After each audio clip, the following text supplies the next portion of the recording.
So in these algorithms, I said that there's a step size, and you might be wondering, well, how do you choose that step size? So remember the step size we denoted as eta.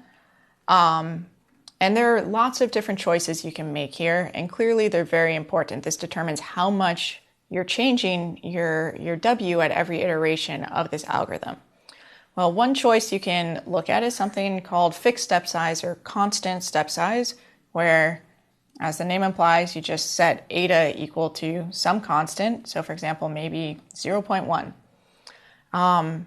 But what can happen is that you can jump around quite a lot. So let's say I start far away, there's a really big gradient, I take a very big step, and I keep taking these big steps, and then here I end up jumping over the optimal to a point here, and then I jump back, and then I'm going back and forth, and I converge very slowly to the optimal itself. And so an analogy here is you can think of a snowboarder in a half pipe where they just keep ramping up and back and up and back, and slowly it's decaying, and slowly they're going to just settle into the groove of that half pipe.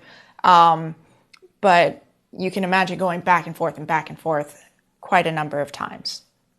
But I should mention that this fixed step size setting will work for a lot of cases we're going to look at in this module, because in most of the cases, these functions are going to be called, they're going to be something that's called strongly convex. That's just a really well-behaved convex function. It's very clearly convex. It just never flattens out very much.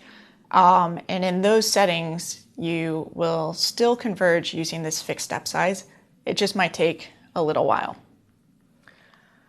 On the other hand, a common choice is to decrease the step size as the number of iterations increase.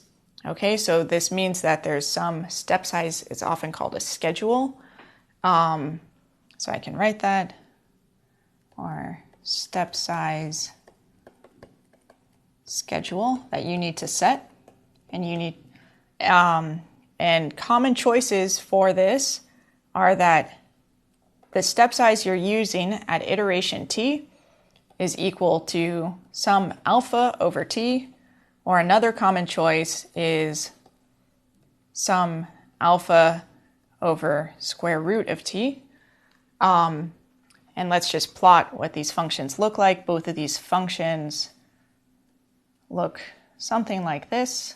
So the step size, so this would be the plot of eta of t over iterations t.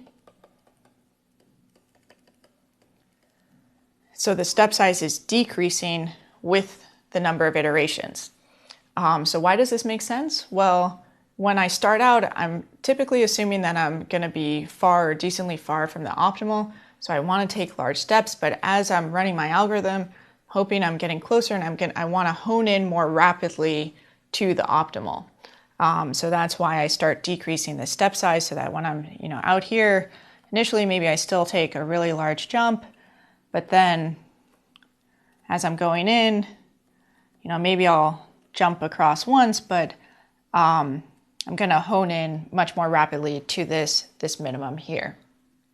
But one thing you have to be careful about is not decreasing the step size too rapidly, because if you're doing that, then you're going to, again, take a while to converge, because you're just going to be taking very, very, very small steps.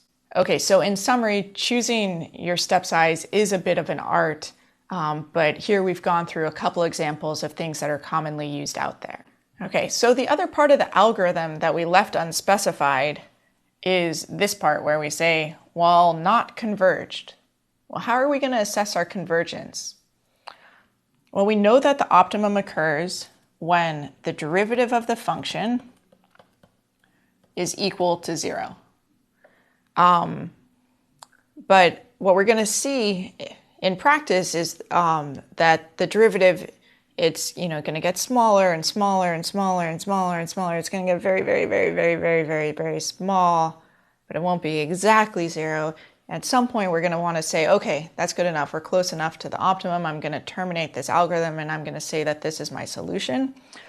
So what we're saying is that what we're going to need to specify is something where we say when the absolute value of the derivative, I don't care if I'm a little bit to the right or a little bit to the left of the optimum, but just what the absolute value is, if that is less than some epsilon, so this is a threshold that I'm setting,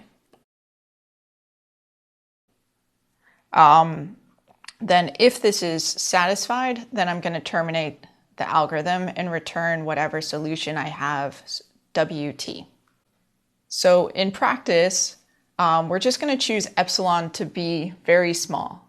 And I want to emphasize that what very small means depends on the data that you're looking at, what the form of this function is, what are the range of gradients we might expect.